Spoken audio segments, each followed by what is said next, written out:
여러분은 행복하신가요? 이 질문은 아주 단순해 보이지만 수천 년 동안 수많은 철학자와 종교인들이 깊게 고민해온 문제입니다.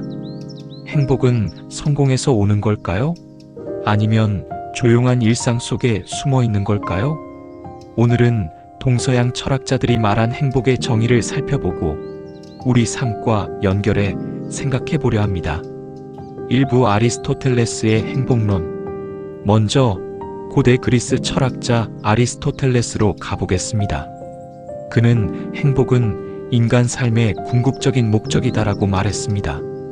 왜냐하면 돈이나 명예, 쾌락은 결국 다른 목적을 이루기 위한 수단일 뿐이라는 거죠. 예를 들어볼까요? 우리는 돈을 벌기 위해 열심히 일합니다.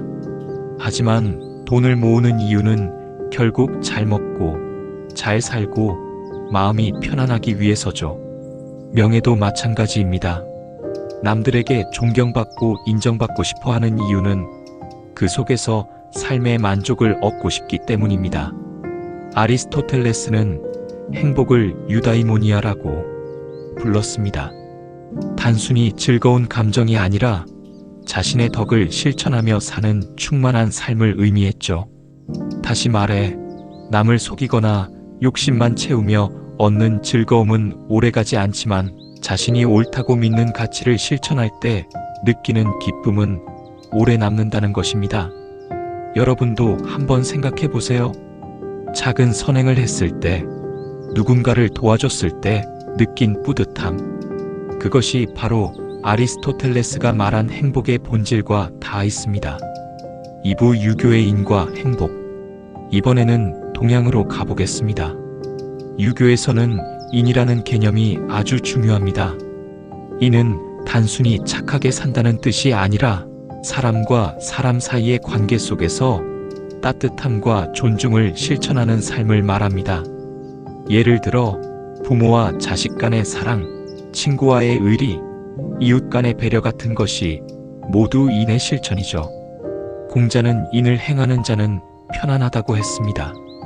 왜냐하면 타인을 배려하고 공동체 안에서 조화를 이루며 살 때 마음이 평화롭고 행복해지기 때문입니다. 한번 상상해 볼까요? 혼자만의 이익을 위해 끝없이 경쟁하고 싸우는 삶과 서로를 존중하고 나누며 살아가는 삶 중 어떤 쪽이 진정한 행복일까요? 유교는 분명히 말합니다. 타인과 함께할 때 행복은 더욱 깊어진다고 말이죠.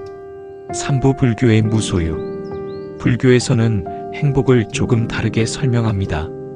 불교는 인간의 고통이 생겨나는 이유를 욕심과 집착에서 찾았습니다. 우리가 무언가를 원하고 더 가지려 하고 잃을까 두려워하기 때문에 마음이 늘 불안하다는 것이죠. 그래서 불교는 무소유를 가르칩니다. 무소유란 아무것도 갖지 말라는 뜻이 아니라 집착을 내려놓으라는 뜻입니다. 예를 들어 비싼 옷을 사면 기분이 좋아집니다.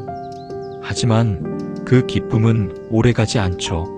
오히려 잃어버릴까 불안해하거나 더 좋은 걸 갖고 싶어지기도 합니다. 그러나 집착을 내려놓으면 마음이 가벼워지고 가진 것이 적어도 행복할 수 있습니다. 법정 스님의 무소유라는 책을 떠올려 보세요. 많은 이들이 그 책을 읽으며 행복은 더 가지는 것이 아니라 덜어내는 데서 온다는 사실을 깨달았습니다. 불교가 말하는 행복의 지혜는 바로 여기에 있습니다. 사부 일상 속의 작은 행복. 이처럼 아리스토텔레스, 공자, 불교는 서로 다른 길을 제시했지만 결국 비슷한 메시지를 전합니다. 행복은 멀리 있는 것이 아니라 바로 우리의 일상 속에 있다는 겁니다. 아침 햇살을 받으며 산책할 때, 따뜻한 밥상 앞에서 가족과 웃으며 대화할 때, 친구에게 전화를 걸어 안부를 물을 때, 이 평범한 순간들이 모여 삶을 행복하게 만듭니다. 여러분은 어떤 순간에 행복을 느끼시나요? 성공이나 큰 사건이 아니라도 일상의 작은 순간들을 소중히 여긴다면 우리는 이미 행복 속에 살고 있는지도 모릅니다. 행복은 무엇일까?